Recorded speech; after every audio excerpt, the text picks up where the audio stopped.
Are we on the verge of World War III? If you haven't heard, check this out. As Israel braces for an attack from Iran and its proxies, the largest proxy in the region, Hezbollah, in southern Lebanon, just launched a rocket and drone attack into northern Israel, just a few miles from where we're standing right now. So missiles were launched at Israel now for the second time this year, Israel being a strategic U.S. ally, and this has caused a reaction. The U.S. bolstering air defenses in and around Israel, sending additional cruisers, destroyers, and another squadron of fighter jets to this region after Iran promised to severely punish Israel for those 2 assassinations in Tehran and Beirut last week. And all these tensions rising has even caused some U.S. troops to get injured. U.S. personnel wounded in this attack against a U.S. base in Iraq. And things seem to be moving really fast. But how did this all start? Check out this breakdown from the Caspian Report YouTube channel to briefly explain how this all started. In the span of only a few hours, Israel carried out 2 major assassinations of top Hezbollah and Hamas targets.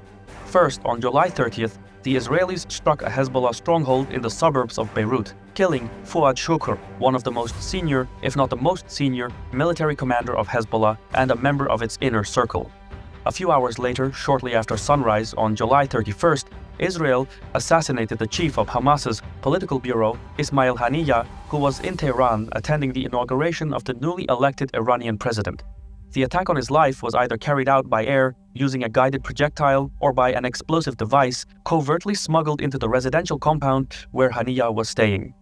Iran's leadership has vowed to take revenge, given that the second attack occurred on its soil. So it seems like post-October 7th, Israel is not backing down, no longer taking a defensive posture to prevent further attacks on their borders by mitigating the risk that is Hamas. They're now going into other countries' sovereign land and neutralizing their opponents when visiting, sending a huge signal that they are not afraid for an escalation of force. With the escalation in the Middle East, it would only take a few major powers to take sides in a conflict that would take it to an all-out world war. With the atomic scientists putting the doomsday clock to 90 seconds till midnight, signifying the closest we've ever been to the end of human civilization, we are all aware that another major world war could mean total catastrophe. In this video, I'm going to break down what all this means for people who are followers of Jesus, some verses in the Bible that have already hinted at world events like this, and an unexpected plot twist to this entire thing that may make it better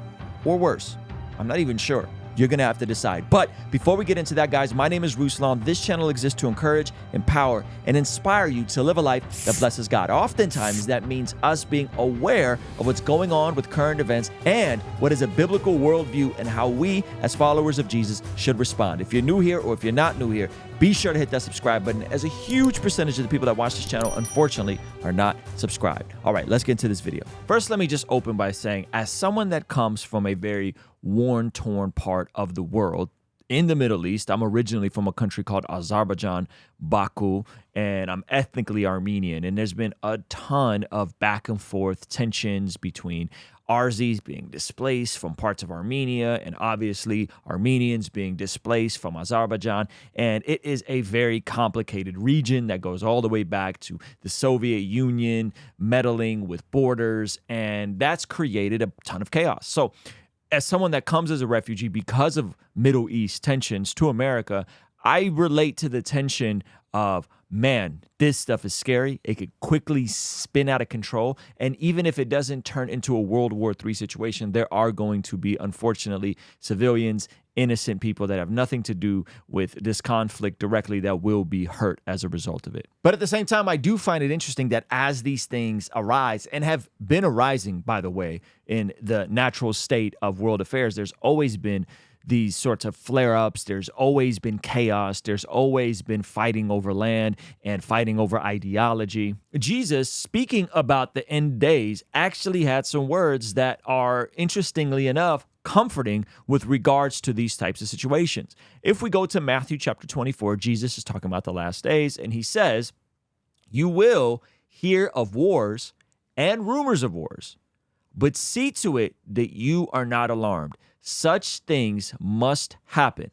but the end is still to come. Meaning what Jesus is saying is there will be wars, and there have been a lot of wars, that if you look at history and you look at the last 50 or 60 years, there's actually been less wars than the rest of history combined. So there will be wars and rumors of wars. That's what we're dealing with right now. But his application point to us is to not be alarmed. Such things must happen, but the end is still to come. Meaning that these things will happen, they will continue happening, but that doesn't mean that the end is here yet. Now, with the advancement of technology, there is a plot twist to all of this that may be a silver lining. It's this concept of mutually assured destruction. The theory is an interesting one. It's that if one nuclear armed state were to launch a full-scale attack on another, the defender with second strike capabilities would respond with an overwhelming counterattack that would destroy both parties, hence the name mutually assured destruction. Now, take a look at Lex Friedman leaning into this exact comment with Liv Bory, who is a British commentator and a science TV commentator. What do you think about that mutually assured destruction, that very simple, almost to the point of caricaturing game theory idea that does seem to be at the core of why we haven't blown each other up yet with nuclear weapons? Do you think there's some truth to that, this kind of stabilizing force of mutually assured destruction? And do you think that's going to hold up through the 21st century? I mean, it has held. Yes, there's definitely truth to it that it was it's a Nash equilibrium. Yeah, are you surprised it held this long? Isn't it crazy? It is crazy when you factor in all the near miss accidental firings. Now, she then goes on to explain all of the near-miss accidental firings that could have wiped us out. This mutually assured destruction concept is interesting because it could have wiped us out a long time ago, and she's going to give us a couple examples of that. Check this out. The nuclear weapons thing, there have been at least, I think it's 12 or 11 near misses of just stupid things. Okay, did you guys catch that? She said there's been 12 near misses, meaning that within countries have nuclear weapons that can wipe each other out. There have been 12 near misses where nuclear bombs could have been used that would have led to the mutually assured destruction of civilization as we know it. And she goes on to give us one specific example from history that many of us may not know of, but is one of the most shocking when it comes to the idea of the world ending through nuclear war. And there's a bunch of these different ones. Stanislav Petrov saved the person who should be the most famous person on earth, because he's probably on expectation saved the most human lives of anyone, billions of people, by ignoring Russian orders to fire because he felt in his gut that actually this was a false alarm, and it turned out to be, very hard thing to do. This is Stanislav Petrov, who on September 26, 1983, essentially saved the entire world. So real quick, Petrov was the person that was overseeing the Soviet Union early warning system in the peak of the Cold War. He got a red letter notice indicating a high reliability that an American intercontinental ballistic missile had been launched and was headed towards the Soviet Union. Initially, it was just one missile, but then it was another and another, and a total of 5 that had been launched. Petrov had to make a decision. Would he report an incoming American strike? Max Fisher went on to say this: the Soviet nuclear doctrine called for a full nuclear retaliation. There would be no time to double check the warning system, much less seek negotiations with the U.S. But Petrov decided to follow his instincts, or hear from God himself, and did not report the incoming strike. He and others on his staff concluded that what they were seeing was a false alarm. And it was. The system mistook the sun's reflection off clouds for a missile.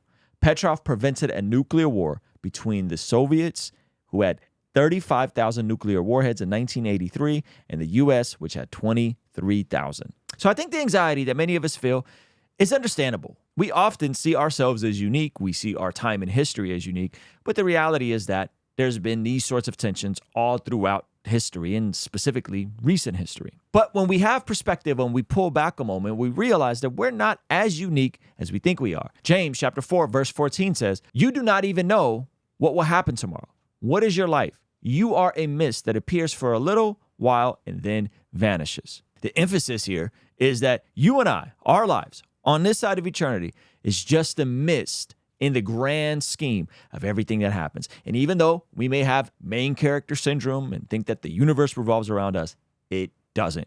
There are things outside of our control that can change at any moment, and we need to be humble and keep that sober perspective in the grand scheme of life. In Matthew chapter 6, verse 34, Jesus says, "Therefore, do not worry about tomorrow, for tomorrow will worry about itself. Each day has enough trouble of its own." The natural tendency that many of us have in situations like this is to worry, which is the opposite of what Jesus tells us to do, to not worry. Why? Because each day has enough trouble of its own. Each day, we are responsible for the decisions that we make, but more on that later. Now, what I love about Jesus is in the previous verse, Matthew 6:33, he tells us to seek first his kingdom and his righteousness, and all these things will be given to you as well. The emphasis here should be on you and I to seek his kingdom and his righteousness, not to be seeking the daily news or to be seeking whatever latest world news could or could not send you off to the draft. And then my favorite verse in all of this is actually in 2 Timothy 1:7. The natural tendency in situations like this for some people that habitually watch the news and are chronically online is to be fearful. But we are reminded that we have a spirit of power, love, and self-control. And what is the big idea? What is the point in all of this? We can't control what's happening in the Middle East. We can't control if things are going to escalate. We can't control a lot of times the very things that are happening in our backyard. But when it comes to you and I, we are called to control the controllables.